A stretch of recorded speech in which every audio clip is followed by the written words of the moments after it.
যারা টয় ট্রেনে করে সিমলা আসবেন তারা চেষ্টা করবেন ডান দিকের সিটে বসার, কারণ বিতে যায় জিন্দেগানি কব আয়েগি তু চলিয়া তু চলিয়া চলিয়া। সিমলা হিমাচল প্রদেশের রাজধানী, যাকে পাহাড়ের রানী বলেও সম্বোধন করা হয়।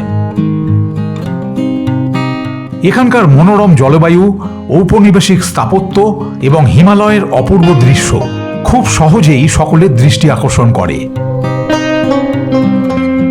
বিশেষ করে এখনও অনেকের মনে কাশ্মীরের জঙ্গি কার্যকলাপের ভয় থাকার কারণে সিমলা, কুলু, মানালি হয়ে উঠেছে বর্তমান ভূস্বর্গ। আর সত্যি, পাহাড়, নদী, ঝর্ণা, বরফ, প্রাকৃতিক সৌন্দর্য সর্বক্ষেত্রেই যেন টেক্কা দেয় এই ভ্রমণ। দূরে একদম পাহাড়ের পিকগুলো বোঝা যাচ্ছে, বরফে আবৃত, এবং ভিউটা কিন্তু সত্যি অসাধারণ। পরিবার নিয়ে খুব সহজেই অল্প টাকার বিনিময়ে কি করে সেরে ফেলতে পারবেন এই ভ্রমণ, সেটাই থাকছে এই সিরিজে। চলুন আপাতত হাওড়া স্টেশন থেকে ধরে নিই নেতাজি এক্সপ্রেস, পূর্বে যার নাম ছিল কালকা মেল। Good evening. বেরিয়ে পড়লাম সিমলার উদ্দেশ্যে।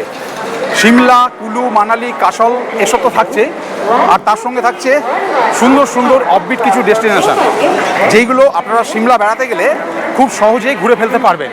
আর সবথেকে বড় কথা, যারা সিমলা বেড়াতে যাবেন তারা কোথায় কিভাবে কি বুক করবেন, ওখানকার সবথেকে ভালো ট্রাভেল এজেন্সি কে আছে, তারা কীরকমভাবে ঘোরায়, কোথায় রাখে, মানে কীরকম হোটেলে রাখে, কীরকম খাবার খাওয়ায়, কত টাকা তাদের প্যাকেজ কস্ট, সব কিছু আপনাদের সঙ্গে শেয়ার করব, যাতে আপনারা নির্ঝঞ্ঝাটে খুব সুন্দরভাবে এই সিমলা, কুলু, মানালি, কাসল এই ট্রিপটা ঘুরে আসতে পারেন। মোটামুটি হাওড়া স্টেশনের ৯ নম্বর প্ল্যাটফর্ম থেকে ছাড়ে এই ট্রেন। নেতাজি সুভাষচন্দ্র বসু 1941 সালে মহানির্বাসনের সময় এই ট্রেনটি ব্যবহার করেছিলেন বলে 2021 সালে ভারতীয় রেল কালকা মেলের নাম পরিবর্তন করে রাখে নেতাজি এক্সপ্রেস। একজন বাঙালি হিসাবে রেলকে ধন্যবাদ জ্ঞাপন করতেই হয়। ঘড়িতে কাঁটায় কাঁটায় 9:55। এক্কেবারে সঠিক সময়ে আমাদের ট্রেন হাওড়া থেকে রওনা দিল কালকার উদ্দেশ্যে। হাওড়া থেকে কালকা 1712 কিলোমিটার দূরত্ব অতিক্রম করতে আমাদের এই ট্রেন সময় নেবে 29 ঘন্টা। মাঝে থাকছে 38খানা স্টেশনে হল্ট। তার মধ্যে প্রধান স্টপেজগুলো হল বর্ধমান, দুর্গাপুর, আসানসোল, ধানবাদ, গয়া, দীনদয়াল উপাধ্যায়, প্রয়াগরাজ, কানপুর সেন্ট্রাল, দিল্লি, আম্বালা এবং চণ্ডীগড়। বাড়ি থেকে ডিনার করেই বেরিয়েছিলাম, তাই ট্রেন ছাড়ার খানিকক্ষণের মধ্যেই নিদ্রামগ্ন হই। কিন্তু তখনও জানতাম না পরের দিন আমি এক ভয়ানক অভিজ্ঞতার সাক্ষী হতে চলেছি। Good morning. যদিও আজকে সকালটা কিন্তু গুড নয়, তার আগে একটা কথা বলে দিই, এইসব একটা ভয়ানক এক্সপিরিয়েন্স হলো। সেটা হচ্ছে গেটের সামনে দাঁড়িয়ে শট নিচ্ছিলাম, জাস্ট প্রয়াগরাজ ঢোকার আগেই। 10:30টায় টাইম প্রয়াগরাজ ঢোকার, একদম রাইট টাইমে ট্রেনটা চলছে সেটা বলার জন্য মাইকটা এখানে রেখেছিলাম, তার উপরে এই ফোনটা জাস্ট এরকম রেখেছি। মাইকটা নিচে ছিল, ফোনটা এরকম বেরিয়েছিল এতটা, হট করে ফোনটা একদম নিচে পড়ে যায়। একজন ভদ্রলোক বলছিলেন যে ফোনটা পড়ে যাচ্ছে দাদা, ফোনটা পড়ে যাচ্ছে, কিন্তু বলার সঙ্গে সঙ্গে একদম নিচে পড়ে যায়। প্রায় এক কিলোমিটারের বেশি দূরে পড়েছে। সেই অবস্থায় ট্রেনটা চলাকালীন আমি নেমে পড়ি এবং ছুটে ছুটে ছুটে এই রোদ্দুরের মধ্যে গেলাম, পুরো ট্র্যাক ধরে গিয়ে দেখছি ওখানে দুটো লোক, কিন্তু ছুটে গিয়ে দেখি না, আমার ফোনটা দেখেননি, ওনারা নিজেরা কি কথা বলছিলেন। আর ওটা অনেক দূর গেলাম, গিয়ে ফোনটা পেয়ে আবার সেই ট্র্যাক ধরে এসে দেখছি এই ট্রেন ওখানে নেই। তখন তো মানে এত টেনশান, মানে ট্রেনটা কি বেরিয়ে গেল? আসলে তা নয়, মানে আমি যে বলবো কাউকে যে দাদা এই যে কালকা মেলটা বা নেতাজি এক্সপ্রেসটা কোথায়, সেটা পর্যন্ত বলার শক্তি ছিল না। কোনো রকমে বলতে ওনারা বললেন যে 1 নম্বর প্ল্যাটফর্মে চলে যান। আবার আমি ওই ট্র্যাক চেঞ্জ করে 1 নম্বর প্ল্যাটফর্মে যাই, গিয়ে জাস্ট লাস্ট কামরায় উঠেছি আর ট্রেনটা ছেড়ে দিল। যাই হোক, আপনারাও একটু সাবধানে গেটের সামনে দাঁড়াবেন, খুব সাবধানে, কারণ কখন কি হয় বলা যায় না। সত্যি আমি ভেবেছিলাম এরকম কোনোদিন হয়নি, এই ফার্স্ট।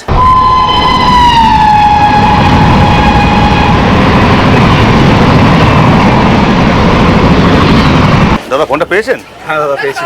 আপনাকে বারবার করে বলা হচ্ছিল যে ফোনটা আপনার বুক পকেটে রয়েছে, পড়ে যাবে, যা আপনার তো অনেকটা মানে প্রায় 1.5 কিলোমিটার মতো গেছি। হ্যাঁ 1.5 কিলোমিটার তো হবে, 1.5 মিটার তো হবে কম বেশি। কোনোদিন হয় না এরকম দাদা, মানে ফার্স্ট এরকম, মানে আসলে আমার ক্যামেরাটা একটু গন্ডগোল করছিল। আচ্ছা আচ্ছা আচ্ছা, ওই জন্য মানে আপনি হ্যাঁ ক্যামেরা বারবার করে আপনি ঠিক করার চেষ্টা করছিলেন, আমরা বারবার করে বাস্তবে বলছিলাম যে অনেকবার বলেছি যে পড়ে যাবে, যেহেতু আপনার ছোট পকেট আর মাইক্রোফোনটা অনেক ছিল। বলে না বিপদ যখন আসে হ্যাঁ বলে যায় না, একদমই তাই। পুরো মানে পেয়ে গেছেন আপনি, এটাই Thank you, thank you.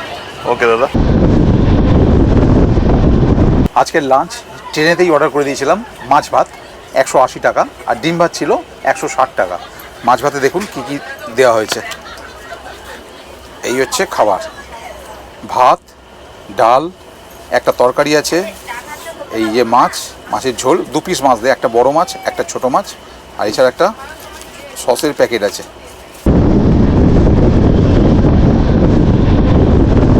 এখন ঘড়িতে 1:25, চলে এসেছি 1009 কিলোমিটার দূরত্ব অতিক্রম করে কানপুর।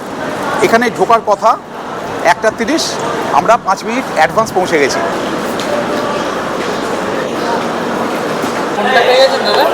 হ্যাঁ ফোন পেয়ে গেছি, থ্যাংক ইউ। দেখুন মানে আমি যে ফোনটা হারিয়ে ফেলেছিলাম বা পড়ে গিয়েছিল সেটা কিন্তু গোটা ট্রেনের লোক জেনে গেছে। নেগেটিভ অভিজ্ঞতার কথা যত কম মনে রাখা যায় ততই ভালো, বরং সেখান থেকে মহামূল্যবান অভিজ্ঞতার কথা স্মরণ করে ভবিষ্যতের দিকে এগিয়ে যেতে হয়। আমিও আগের দিনের ভয়ানক অভিজ্ঞতা পেছনে ফেলে নতুন এক উদ্যমে কালকা এসে পৌঁছলাম। এত ভোর বলেই হয়তো স্টেশন সম্পূর্ণ ফাঁকা। পাক্কা 2 ঘন্টা ট্রেন লেট, 3টে ঢোকার কথা 5টায় ঢুকলো। বলে রাখি, সিমলা স্টেশনে নেমে আপনাদের বুক করা গাড়ি হোক বা টয় ট্রেন, যা কিছুই ধরতে চান আপনাদের চলে আসতে হবে 1 নম্বর প্ল্যাটফর্মে। ওভারব্রিজ ধরে 1 নম্বর প্ল্যাটফর্মে চলে এলাম। এবার আমরা এখান থেকে টয় ট্রেন ধরবো, কিন্তু আমাদের টয় ট্রেন হচ্ছে 11:55, অনেক দেরি আছে। হিমালয়ান কুইন, যার জন্য অনেকটা সময় আছে। তো যাই হোক, এখন একটু দেখি ওয়েটিং রুম বা যদি এক্সিকিউটিভ লঞ্চ পাই ওখানে ওয়েট করব। তো যারা বাইরে যাবেন এখান থেকে গাড়ি নিয়ে, এই দেখুন এই হচ্ছে এক্সিট, এই এক্সিট এখান দিয়ে বেরিয়ে যাবেন, গিয়ে বাইরে পুরো কার পার্কিং আছে। এবং যারা টয় ট্রেন ধরবেন এই সোজা এগিয়ে যাবেন। আর একটা জিনিস দেখুন, পাখির আওয়াজ শুনতে পাচ্ছেন, যেহেতু সকালবেলা এখানে প্রচণ্ড পাখির আওয়াজ, মানে নিজের কথা নিজেই শুনতে পাচ্ছি না, এত আওয়াজ। এই হচ্ছে পরপর আছে সেকেন্ড ক্লাস ওয়েটিং রুম।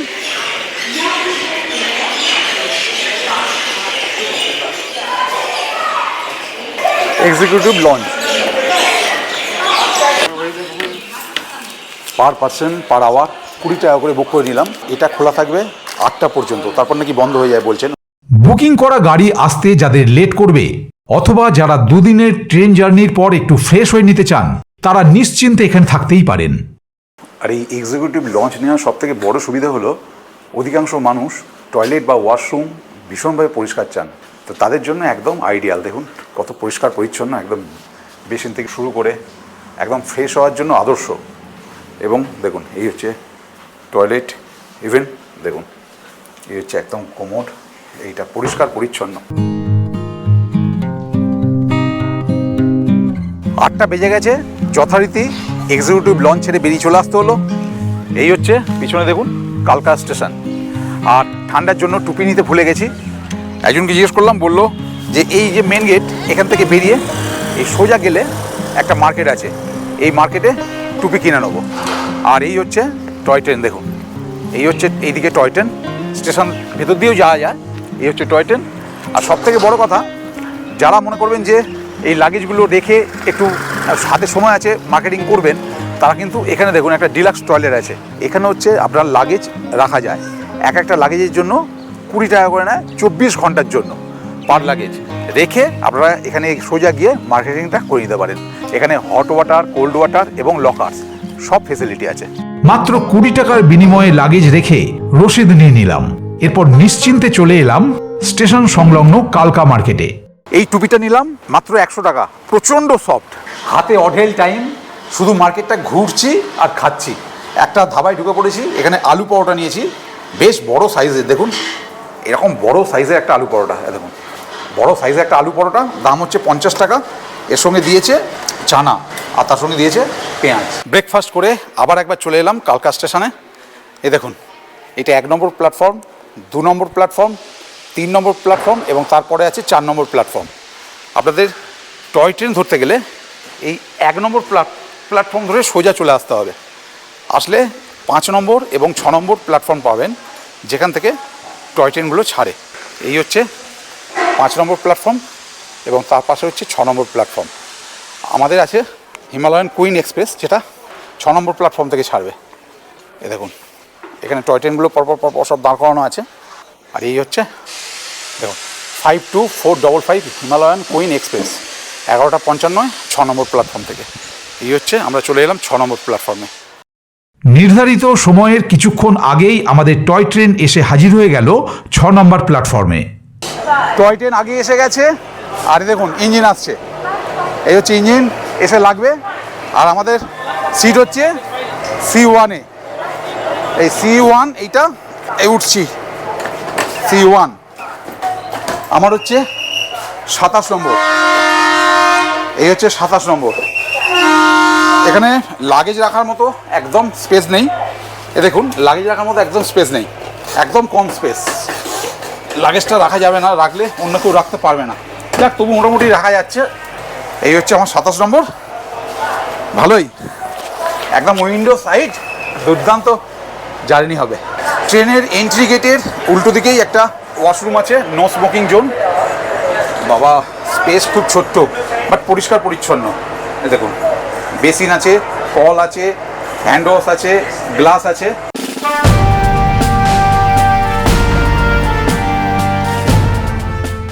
একবারে কারেক্ট টাইম 11:55 আমাদের টয় ট্রেন রওনা দিল সিমলার উদ্দেশ্যে। জীবনে প্রথম টয় ট্রেনে চড়ার অভিজ্ঞতা স্বাভাবিকই উত্তেজনায় ছিল ভরপুর। লাইফে এই প্রথম টয় ট্রেনের এক্সপিরিয়েন্স হচ্ছে। আর টয় ট্রেন মানেই আমাদের বাঙালিদের একটাই আবেগ, আমাদের গুরুদেবের গান, মেরে সপনো কি রানী কব আয়েগি তু, আয়ে রুক মস্তানি কব আয়েগি তু, बीती जाए जिंदगानी कब आएगी तू चलिया मेरे सपनों की रानी कब आएगी तू, आए रुक मस्तानी कब आएगी तू, बीते जाए जिंदगानी कब आएगी तू चलिया चलिया चलिया।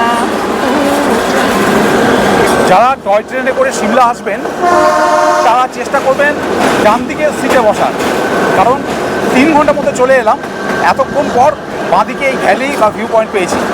তার আগে কিন্তু সব ডান দিকে। এই হচ্ছে সিনারি, এই হচ্ছে ভিউ। প্রথম স্টপেজ হচ্ছে ধরমপুর। এই দেখুন, এখানে দোকান আছে, কিনে নিতে পারেন কিছু খাবার দাবার।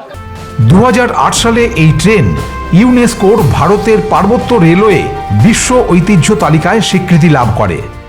ধরমপুরের পর স্টপেজ হচ্ছে বারক।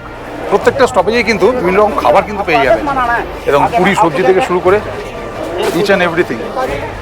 তবে একটা জিনিস খেয়াল রাখবেন, কেনার সময় প্রত্যেকটা স্টপেজে কিন্তু 2 থেকে 3 মিনিট হল্ট। এরকম টোটাল 18টি রেলওয়ে স্টেশন অতিক্রম করে এই ট্রেন সিমলায় পৌঁছয়। কালকা থেকে রেলপথে 94 কিলোমিটার পথ অতিক্রম করে চলে এলাম সিমলা। পুরো 5 ঘন্টা সময় লাগলো। আর এখান থেকেই শুরু হলো আমার প্যাকেজ। আর বলে দিই, এবারে এই সিমলা ট্যুর করব ট্যুর পিকার্সের সঙ্গে। শুনলাম যে এই সিমলা ভ্রমণের ক্ষেত্রে সিমলা, কুলু, মানালি, কাসল বা হিমাচল প্রদেশ ট্যুর পিকার্স নাকি খুব ভালো ঘোরায়, খুব ভালো খাওয়া দাওয়া, খুব ভালো ঘোরানো, সিস্টেম খুব ভালো। দেখা যাক। সব সিস্টেম একেবারে ঠিকঠাক, কারণ সিমলায় পৌঁছতে না পৌঁছতেই আমাদের হোটেলে নিয়ে যাওয়ার গাড়ি একেবারে রেডি। আর তাতে করে মিনিট 5-এর যাত্রা, এসে পৌঁছই হোটেলে। চলে এসেছি আমাদের হোটেলের কাছে। এই হচ্ছে আমাদের হোটেল। আর এখানে ওয়েদার যে খুব একটা ঠান্ডা আছে তা না, এই হাফ টি শার্ট পরেই কেটে যাচ্ছে। দেখুন, আজকে মার্চের 13 তারিখ, খুব একটা ঠান্ডা আছে বললে ভুল হবে। এই রিসেপশন, ওয়াও। এই হচ্ছে রুম, দেখুন একদম কিং সাইজের খাট।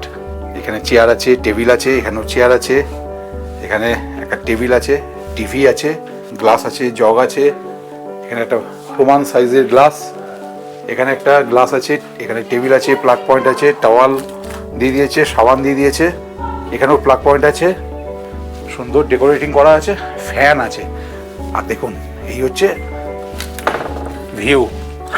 জানলা খুললেই এরকম ভিউ, ওয়াও। জানলায় খুললেই এরকম ভিউ। এবার দেখাই ওয়াশরুমটা, দেখুন এই হচ্ছে ওয়াশরুম। বাহ, বেসিন আছে, এখানে গ্লাস আছে একটা, এখানে গিজার আছে, এই কোমোড, হ্যান্ড শাওয়ার, কল, বালতি, মগ সব ওকে। প্রথম দিনের হোটেল এবং রুম ট্যুর পিকার্সের ওপর আস্থা যেন অনেকটাই বাড়িয়ে দিল। রুমে ফ্রেশ হয়ে একটু ইভিনিং স্ন্যাক্স খেয়ে বেরিয়ে পড়লাম। এখন যাব মেলে। হোটেল থেকে বেরিয়ে সিমলা বাস স্ট্যান্ড থেকে জাস্ট ক্রস করেই একটা পুল ধরে নিলাম, নিয়ে এই হচ্ছে রামবাজার। এই রামবাজারের ভেতর দিয়ে যাচ্ছি মেলে।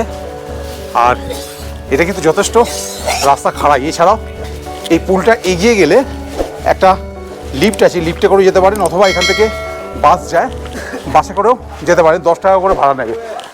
উফ, টানা খাড়াই সিঁড়ি বেয়ে অবশেষে এসে পৌঁছলাম ম্যাল রোডে। এই হচ্ছে ম্যাল রোড, আর এসে পৌঁছলাম একদম টাউন হলের সামনে। এই হচ্ছে টাউন হল, নিচেটা হচ্ছে KFC আছে, ক্যাফেটেরিয়া, এবং ওপরটা হচ্ছে কর্পোরেশনের অফিস, এবং এর ঠিক পাশেই হচ্ছে এটা গেটি থিয়েটার, আর এর ঠিক পিছনে হচ্ছে চার্চ। আপাতত আমি যাব কালীবাড়ি টেম্পলের উদ্দেশ্যে। এই সোজা হাঁটলে হচ্ছে Kalibari temple. Kalibari temple, thank you. এই কালীবাড়ি টেম্পল যেতে যেতে ওপর থেকে সিমলা শহরটা লাগছে দেখুন খালি। ওফ, চমৎকার, মানে অভূতপূর্ব অভূতপূর্ব। পাহাড়ের গায়ে গোটা লাইটে লাইট, দেখুন খালি, বিউটিফুল লাগছে। 1823 সালে এক বাঙালি ব্রাহ্মণ রামচরণ ব্রহ্মচারী এই মন্দিরটি জাকু পাহাড়ের ওপর তৈরি করেছিলেন। এরপর 1845 সালে ব্রিটিশরা এই মন্দির ম্যাল রোডের কাছে এই ব্যান্টনি হিলে স্থানান্তরিত করেন। মনে করা হয় দেবীর এই শ্যামলা রূপ থেকেই সিমলা নামের উৎপত্তি। বিখ্যাত এই মন্দিরটি অনন্য ঐতিহ্যবাহী হিন্দু শৈলী এবং কাঠের কারুকাজ দ্বারা নির্মিত।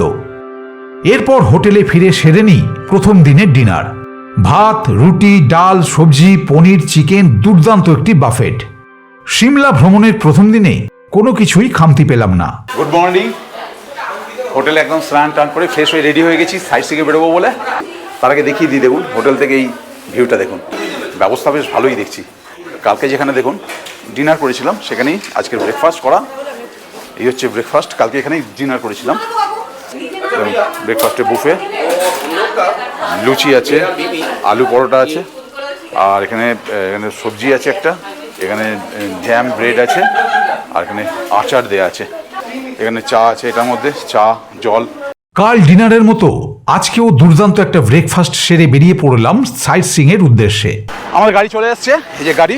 কালকে ম্যালে যখন ঘুরছিলাম, ওই ম্যাল থেকে একটা হনুমানের মূর্তি দেখা যাচ্ছিল, ওটা হচ্ছে জাকু টেম্পল। সেখানেই যাচ্ছি প্রথম, হনুমানজিকে দর্শন করে আজকের সাইট সিং শুরু করব। সেটা হচ্ছে এই ওল্ড বাস স্ট্যান্ড থেকে 10 কিলোমিটার। চলে এলাম সমুদ্রপৃষ্ঠ থেকে 8054 ফিট উচ্চতায় জাকু পাহাড়ে। রে বাপরে বাপ, কি বিশাল হনুমানজির মূর্তি দেখুন। এই এত বড় মূর্তি বলেই একদম ম্যাল থেকে আমরা দেখতে পাচ্ছিলাম। দেখুন কি বিশাল মূর্তি। আর এই হচ্ছে মন্দির চত্বর। তবে এখানে একটা কথা বলে রাখি, এখানে কিন্তু প্রচুর বাঁদরের উৎপাত। একদম দেখুন এই বাঁদর দেখুন জল খাচ্ছে, কার বোতল টেনে নিয়ে জল খাচ্ছে। এখানে বাঁদরের প্রচুর উৎপাত। মেনলি প্রত্যেকে যখন উঠবেন সিঁড়ি দিয়ে, এখানে অনেকগুলো সিঁড়ি, একদম আমি কাউন্ট করিনি যদিও, অ্যাপ্রক্সিমেট 150 সিঁড়ি হবে। সিঁড়ি দিয়ে যখন উঠবেন দুপাশে দেখছি বাঁদর একদম রেডি হয়ে আছে। বাঁদর দেখছেন একদম পুরো রেডি হয়ে আছে দুপাশে, একদম সামনেই চশমা টেনে নিচ্ছে। একজন ভদ্রলোকের চশমা টেনে নিলেন, মানে আমি সেই দিকে সানগ্লাসটা উপর থেকে খুলে নিলাম জাস্ট।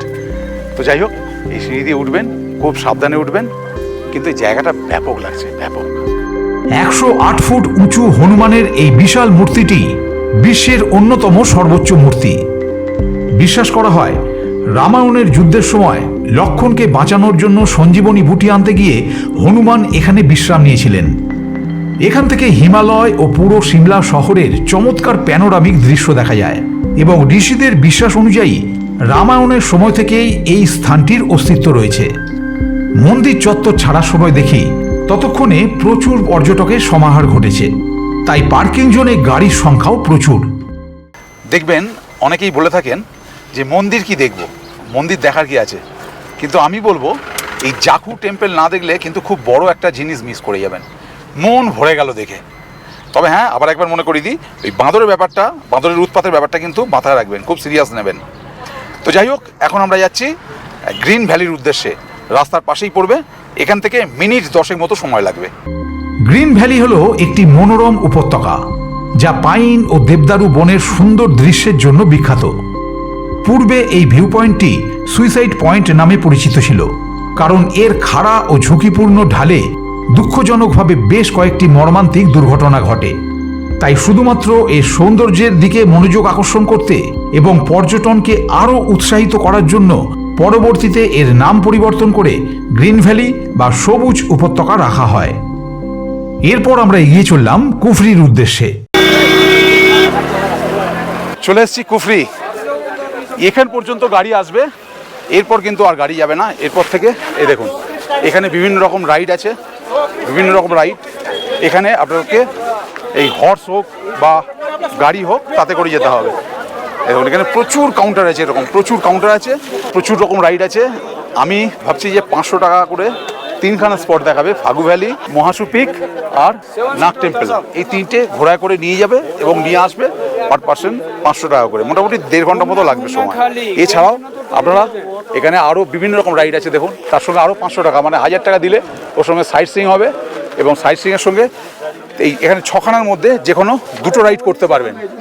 এছাড়াও এখানে অ্যাডভেঞ্চার অ্যাক্টিভিটিস আছে 1500 টাকা, এটিভি রাইড যেটা আছে 1000 টাকা এক্সট্রা, এবং ফুল প্যাকেজ যদি নেন, ফুল প্যাকেজ নিলে এখানে 2500 টাকা। তার মধ্যে সমস্ত কিছু মানে A to Z per person 2500 টাকা করে লাগবে। আপাতত আমি এখানে এই দাদা থেকে টিকিট নিয়ে নিচ্ছি, 500 rupees per person. 500 rupees per person. Ticket নিয়ে নিলাম 500 টাকা করে পার পার্সন, একটা টিকিট কেটে নিলাম। ঘোড়ায় করে যাব ফাগু ভ্যালি এবং নাগ টেম্পল, এছাড়া মহাসুক পিক, এই 3টে সাইট সিইং করবো, করে চলে আসবো। মোটামুটি সময় লাগবে 1.5 ঘন্টা। গ্রুপ ট্যুরে গেলে অথবা নিজেরাও গেলে গাড়ি কিন্তু আপনাকে এখানেই ছেড়ে দেবে। এরপর আপনি ঘোড়ায় যাবেন কি গাড়িতে যাবেন, কি কি অ্যাক্টিভিটিস করবেন, সম্পূর্ণটাই আপনার নিজস্ব সিদ্ধান্ত এবং আলাদা খরচ। আমার ঘোড়া নিয়ে যাওয়ার দায়িত্ব পড়েছে রমেশজির ওপর। रमेश कैसा है? बढ़िया सर। हाँ, घोड़ा आपका कहाँ है? घोड़ा नीचे इधर पार्किंग है, हॉर्स पार्किंग ना। थोड़ा आपने ना इधर आगे जाना ना, सामने राइट साइड में रुकना, स्टैंड बना हुआ है। हाँ, मैं नीचे से घोड़े लेके आता हूँ। ठीक है, ठीक है, ठीक है। आपका फोन नंबर हमको देंगे? हाँ, দাদা ঘোড়া আনতে গেলেন, এখানে দেখুন ওনার ঘোড়া দাঁড় করানো আছে প্রচুর। উনি নিয়ে ওপাশ দিয়ে আসবেন, আমাকে বললেন যে ওখানটা গিয়ে দাঁড়াতে। এখানে ঘোড়ার লাইন আছে, এই দেখুন এখানে এই রমেশজি, এখানে পরপর পরপর এই ঘোড়া আছে এবং এই দেখুন এখানে লেখা আছে কুফরি মহাসু পিক। ঘোড়ায় উঠে পড়েছি, এই যাচ্ছি, ঘোড়া উঠে পড়েছি। এই দেখুন প্রচুর ঘোড়া এখানে আছে, প্রচুর ঘোড়া। পুরো বৈশারণ ভ্যালির কথা মনে পড়ে যাচ্ছে, সেই হরিবল একটা এক্সপিরিয়েন্স আপনারা সকলে দেখেছেন। সেই এক্সপিরিয়েন্স ঘোড়া থেকে পড়ে যাওয়ার মতো অবস্থা হয়েছিল, ক্যামেরা ভেঙে। এইটা নিয়ে সেকেন্ড টাইম ঘোড়ার পিঠে ওঠা। এবং দেখুন এই হচ্ছে রাস্তা। আমরা এখন চলেছি মহাসু পিক। বৈশারণ ভ্যালি যাওয়ার সময় আমি যে ঘোড়াটার পিঠে চেপেছিলাম সেটা সর্দি হয়েছিল, ফ্যাঁস ফ্যাঁস করছিল। এখানেও একটা ঘোড়া ওরকম করছে, আমি বললাম তারও সর্দি হয়েছে। বলছে না, এখানে প্রচুর ডাস্ট, ওই ডাস্ট মানে ঢুকে গেছে নাকে, ঘোড়ার নাকে, সেই জন্য নাক পরিষ্কার করছে। দারুণ রোমাঞ্চকর একটা ব্যাপার, ভীষণ ভালো লাগছে, ভীষণ। এবং রাস্তা, পারিপার্শ্বিক পরিবেশ সব মিলিয়ে একদম ফাটাফাটি। এই রাস্তাটুকু প্রচণ্ড পরিমাণে ধুলো হলেও রোমাঞ্চের স্বাদ পেতে কিন্তু এর জুড়ি মেলা ভাড়। মিনিট 15 আসার পর এখানে ঘোড়া নামিয়ে দিল আমাদের। দেখুন এখানে পরপর পরপর ঘোড়াগুলো দাঁড় করানো আছে। এখান থেকে পায়ে হেঁটে যেতে হবে। ঘোড়া ওখানে ছেড়ে দেওয়ার পর হাঁটতে হাঁটতে এই জায়গায় চলে এসেছি। এই জায়গা দেখুন একদম পুরো মেলার মতো লেগে গেছে। এই জায়গা মেলা, এবং এখানে গান শ্যুট থেকে শুরু করে, দেখুন এখানে গান শ্যুট থেকে শুরু করে পরপর সব আছে। ওই দিকটা হচ্ছে মহাসু পিক, এবং ওখান দিয়ে হেঁটে গেলে নাগ টেম্পল। বিভিন্ন রকম দোকান এখানে প্রচুর, ইচ্ছে মতো খাবারও খেয়ে নিতে পারেন, প্রচুর খাবারের দোকানও আছে। এখানে ড্রেস পরে ছবিও তুলতে পারবেন। আর এই হচ্ছে টেলিস্কোপ পয়েন্ট। এখানে টেলিস্কোপ রাখা আছে, দেখুন ওই যে দূরের টেলিস্কোপগুলো রাখা আছে, ওতে করে যে পিকগুলো দেখতে পাবেন সেই পিকগুলো এনারা বুঝিয়ে দিচ্ছেন প্রত্যেকটা পয়েন্ট কি কি দেখতে পাবেন। এরকম 8-9খানা পয়েন্ট আছে এবং এই মুহূর্তে দাঁড়িয়ে আছি সিমলার সবথেকে হাইয়েস্ট পিক, সেটা হচ্ছে এই মহাসুখ পিক এবং এর হাইট হচ্ছে 9500 ফিট। शूटिंग स्पॉट माँ शेरावाली, ये पहाड़ों का सबसे फेमस टेम्पल है जी। रिचेस्ट विलेज, पूरा विलेज चंदन देवदार की लकड़ी से बना। सबसे पहले एप्पल की खेती का स्टार्टिंग हुआ जी। हाईएस्ट पीक शीतला माँ टेम्पल, 2 दिन पैदल ट्रैकिंग, घोड़ा गाड़ी नहीं जाता। शीतला माँ से शिमला सिटी का नाम शिमला फेमस हुआ, पहाड़ी लोग जाता है। पटियाला के राजा 365 रानियाँ थी, भूपेंद्र सिंह, वर्ल्ड रिकॉर्ड है। 3 इडियट मूवी में दिखाते, चांचड़ हाउसिए राजा का महल दिखाते। कामरू कामाख्या माँ टेम्पल 85 किलोमीटर दूर है। এখানে এই জায়গাটাও দেখে নিতে পারেন, এই জায়গাটাকে বলা হচ্ছে শুটিং পয়েন্ট। কিছুই না, এখানে অনেকগুলো স্ট্যাচু করা আছে এবং সকলে দাঁড়িয়ে ছবি তুলছেন। বেশ খানিকক্ষণ ঘুরতে ঘুরতে চলে এলাম নাগ মন্দির। আর এই মন্দিরে আসতে গেলে নিচে জুতো খুলে তবেই ঢুকতে হয়। আর মন্দির চত্বর থেকে হিমালয়ের ভিউ অত্যন্ত নান্দনিক। 500 টাকা করে ঘোড়ায় করে এসে আপনি যদি ফাগু ভ্যালি, নাগ টেম্পল এবং মহাসুখ পিক দেখেন, বিশেষ কিছুই নেই। মহাসুখ পিক বলুন বা ফাগু ভ্যালি বলুন, এটাকেই বলা হচ্ছে, দেখুন এটাকেই বলা হচ্ছে মহাসুখ পিক এবং ফাগু ভ্যালি, এবং এই হচ্ছে নাগ টেম্পল। মেনলি নাগ টেম্পলটাই দেখার। আর নাগ টেম্পল থেকে এই ফাগু ভ্যালি বলুন বা মহাসুখ পিকের ভিউটা হচ্ছে ঠিক এরকম, দেখুন দূরে একদম পাহাড়ের পিকগুলো বোঝা যাচ্ছে, বরফে আবৃত, এবং ভিউটা কিন্তু সত্যি অসাধারণ। প্রায় আধ ঘন্টা চোখ মেলে দেখলাম মহাসুখ পিকের সৌন্দর্য, আর তারপর হালকা করে একটু পেট পুজো করে নিলাম। এই ফাগু ভ্যালিতে পকোড়া নিয়ে নিয়েছি গরম গরম, 50 টাকা করে পার প্লেট, দুর্দান্ত খেতে। এছাড়াও এখানে ম্যাগি, আলু পরোটা, মোমো, ছোলে, যা ইচ্ছা খেতে পারেন, বেশ ভালো বানায়। কিনা লাগে ভুট্টা? 100 रुपये 50 का है, 100 रुपये का है। এটা 50-100। এখানে আসার পথে ঠিক যেখানে ঘোড়া থেকে নেমেছিলাম সেখান থেকেই আবার শুরু হলো ঘোড়ার পিঠে চড়া। বলে দিই, আপনি যতক্ষণ এখানে ঘুরবেন ঘোড়া কিন্তু এখানে আপনার জন্য দাঁড়িয়ে থাকবে না। তাই আসার সময় অবশ্যই ঘোড়া থেকে নেমে ওদের ফোন নম্বরটা নিয়ে নেবেন এবং মিনিট 10 আগে ফোন করে দিলেই ঘোড়া এখানে চলে আসবে।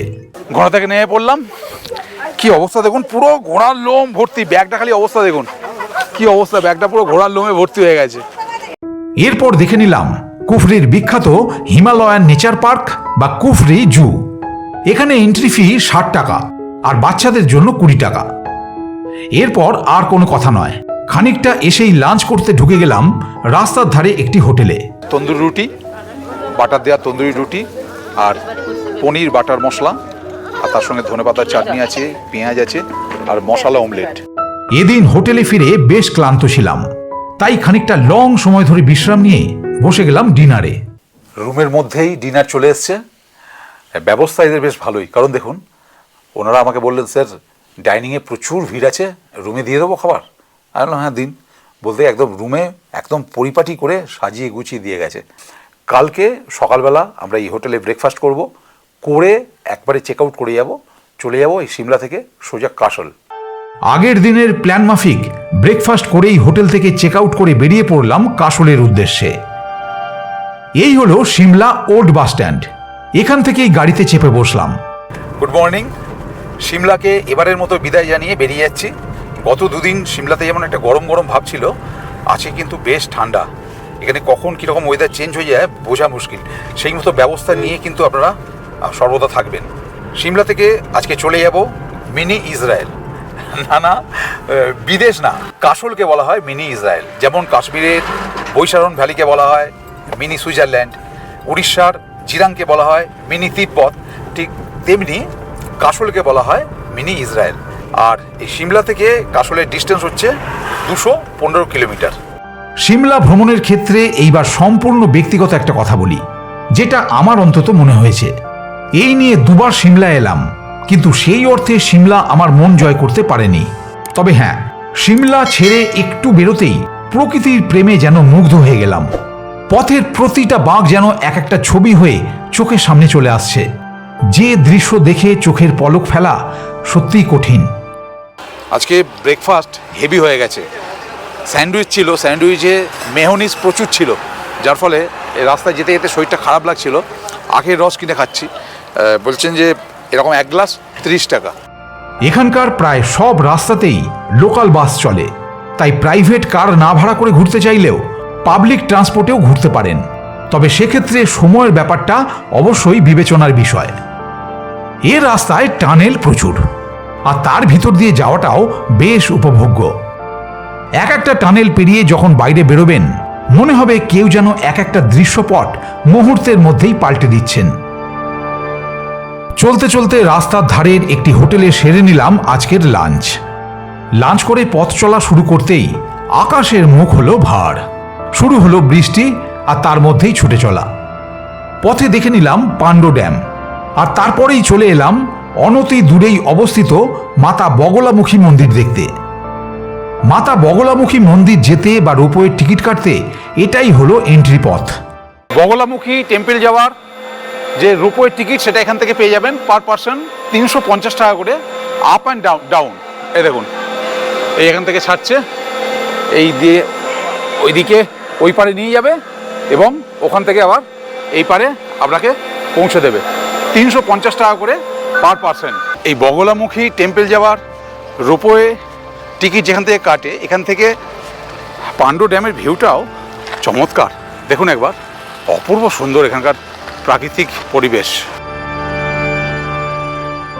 এবার সোজা চললাম কাশলের উদ্দেশ্যে। পথে পড়ল প্রায় 3.5 কিলোমিটার বিস্তৃত সবথেকে পুরনো অড টানেল। এরপর বৃষ্টি যেন কিছুতেই পিছু ছাড়ে না, আর সেই বৃষ্টির মধ্য দিয়েই এসে পৌঁছলাম ভুন্তর। আর এখান থেকে ডান দিকে 30 কিলোমিটার গেলেই কাশল। বাঁদিকে পার্বতী রিভারকে রেখে এগোতে রইলাম। এই দিককার প্রাকৃতিক ভিউ যেন ভয়ঙ্কর রকমের সুন্দর। মেন রোড দিয়ে যেতে যেতে ভুন্তর থেকে ডান দিকে বেঁকে গেলাম, আর বাঁ দিকে পড়লো পার্বতী নদী। এই ভুন্তর থেকে কাশল পর্যন্ত 30 কিলোমিটার রাস্তা খুব ডেঞ্জারাস, আর দেখেই বোঝা যাচ্ছে। আর এত জোরে বৃষ্টি পড়ছে, এই রাস্তা আরও ভয়ানক হয়ে উঠছে। আর তার উপর আমাদের ড্রাইভার দাদা রবিদা কিন্তু খুব ভালোই গাড়ি চালাচ্ছেন, যার জন্য আরও কনফিডেন্স পাচ্ছি, ভয়টা কেটে যাচ্ছে। রবিদা বলছেন এই রাস্তা নাকি এত ভয়ানক, এখানে প্রচুর ল্যান্ডস্লাইড হয়, ज़्यादा होता। और रास्ता बहुत डेंजरस है ना। बारिश का टाइम बहुत ज़्यादा होता है। बारिश का टाइम মানে বর্ষার সময় আরও ডেঞ্জারাস হয়ে যায় রাস্তা। আর সত্যি রাস্তার হাল দেখেই বোঝা যাচ্ছে। প্রচণ্ড বৃষ্টির মধ্য দিয়ে এসে পৌঁছলাম কাশল। এখানে কিন্তু প্রচণ্ড ঠান্ডা, প্রচণ্ড ঠকঠক করে কাঁপছি। যদিও বৃষ্টি হচ্ছে ওই জন্যই হবে হয়তো। সিমলা অত উঁচু, 7500 ফিট, এত ঠান্ডা ছিল না, এখানে যা ঠান্ডা। আর আবার একবার বলে দিই, এবারে আমি ঘুরছি ট্যুর পিকার্সের সঙ্গে। যেরকম সবাই বলেছিলেন, এখনও পর্যন্ত কোনো প্রবলেম হয়নি, দুর্দান্ত ঘুরছি। যেমন রুম, যেমন খাওয়া দাওয়া, সব কিছু ঘোরা, সব কিছুই ঠিকঠাক। এমনকি এই কাশলের হোটেলও দেখছি ঠিকঠাকই আছে। তো যাই এবার রুমে।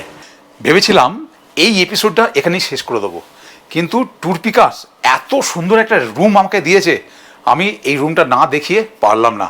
Many thanks to tour pickers. দেখুন এই রুমটা একটা স্পেশালিটি আছে। তার আগে অন্যান্য জিনিসগুলো দেখিয়ে দিই। দেখুন এখানে একটা কিং সাইজের বেড আছে, বেশ বড়, সুন্দর, পরিষ্কার পরিচ্ছন্ন।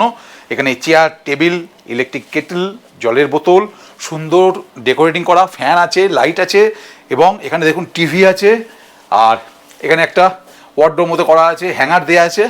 এবার বলি যে স্পেশালিটি কেন রুমটার।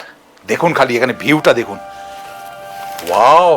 আমি আগে দেখে নিয়েছি, নিয়ে আপনাদের দেখাচ্ছি। দেখুন খালি রুম, ওয়াও ওয়াও!